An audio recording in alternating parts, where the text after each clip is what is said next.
दिल्ली के police commissioner रहे TR Kakkar ने 2020 में एक बार कहा था कि स्वतंत्रता के बाद की सरकारों ने प्रशासन और पुलिस के मन में ये बात बिठा दी कि एक समुदाय विशेष को हाथ नहीं लगाना है। बीते वर्षों में ये स्थिति बदली है।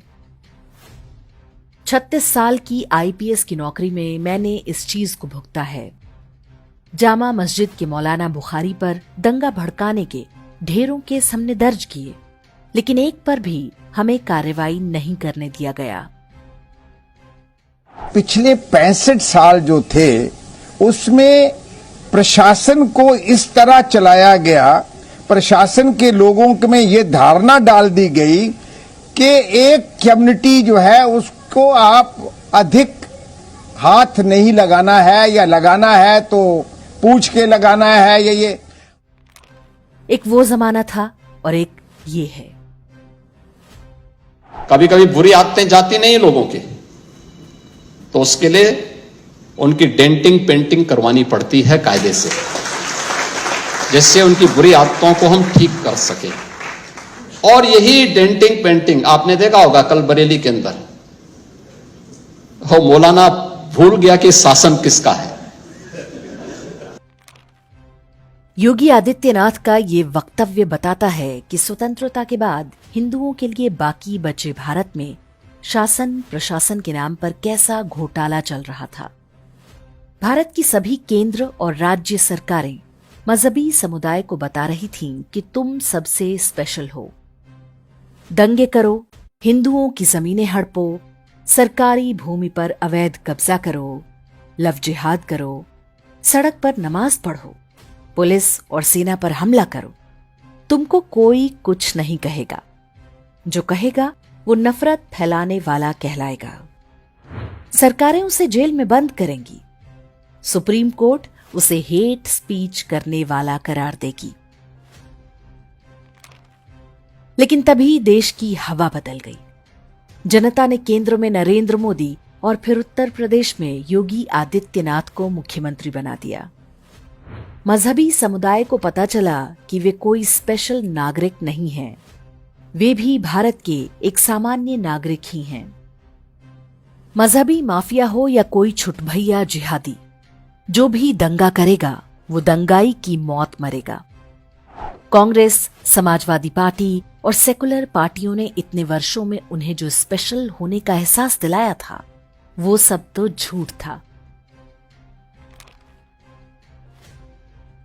ऐसा नहीं है कि लोगों ने पहले बुलडोजर चलते नहीं देखा था। बुलडोजर पहले भी चलते थे, अवैध निर्माण पहले भी गिराए जाते थे। योगी ने बस इतना किया कि उन्होंने उन अवैध धारणाओं पर भी बुलडोजर चला दिया जिन्हें स्वतंत्रता के बाद से कांग्रेसी, समाजवादी और वामपंथी तंत्र ने बड़ी ही मेहनत से लोगों के मन मस्तिष्क में बिठाया था। 80% हिंदू जनसंख्या वाले भारत में एक मजहब विशेष के लोग सरकारी भूमि, निजी उद्योग धंधे सब पर बारी बारी कब्जा कर रहे थे। पूरे 75 साल से मजाल जो कहीं कोई स्वर विरोध में उठ जाए। सरकारी तंत्र जिसका मूल कार्य ही है भूमि की कस्टडी और लैंड रिकॉर्ड्स को अप टू डेट रखना।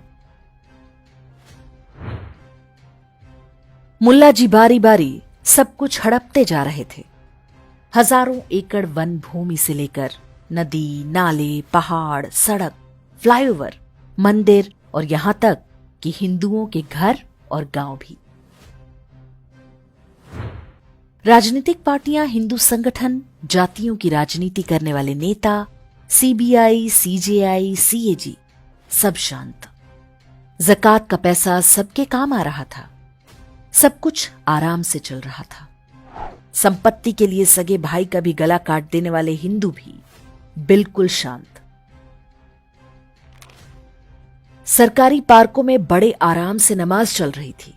सड़कों और फुटपाथों पर सजदा हो रहा था। कब कहां पर वक्फ बोर्ड की तख्ती टंग जाए पता नहीं रहता था। उत्तर प्रदेश के लगभग सभी शहर में आपको ऐसी कहानियां मिलेंगी जहां किसी मंदिर को हड़प कर उस पर दरगाह का बोर्ड लगा दिया गया। वे हिंदू जो ललकार रहे थे कि धारा 370 हटाओ, वहां जमीन खरीदेंगे, जब उनके पड़ोस की भूमि और व्यापार धंधों को भाईजान कब्जा कर लेते, तब भी वे कुछ नहीं बोल पाते। थानेदार डांट कर भगा देता, ऊपर से ऑर्डर है, एफआईआर नहीं हो सकती। कुल मिलाकर बात यह कि शासन प्रशासन से लेकर सामान्य हिंदुओं तक के मन में एक धारणा बैठी हुई थी कि जो कुछ है वो भाईजान का है। उनका विरोध कर दिया तो अनर्थ हो जाएगा, उन्हें कुछ नहीं कह सकते। व्यक्तिगत स्तर पर कोई कुछ भले ही बोल दे, लेकिन सामूहिक और सार्वजनिक रूप से कुछ नहीं कहेंगे। भाईचारा, गंगा जमुनी संस्कृति को खतरा पैदा हो जाएगा। लेकिन अब समय बदल चुका है। मजहबी माफिया और उनके महल बारी बारी मिट्टी में मिल रहे हैं। इंच इंच भूमि का हिसाब हो रहा है। वो काम जो बहुत पहले हो जाना चाहिए था, अब हो रहा है। लेकिन ये सब तो ऊपरी बातें हैं।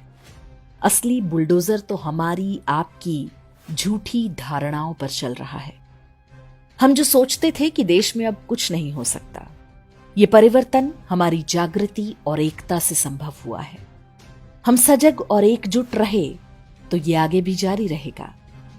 जातियों के नाम पर आपस में चाहे जितना लड़ लीजिए, लेकिन अपने बच्चों के भविष्य के लिए आपसी एकता को ना टूटने दें। मजहबी गिद्ध उसी से सबसे अधिक डरते हैं।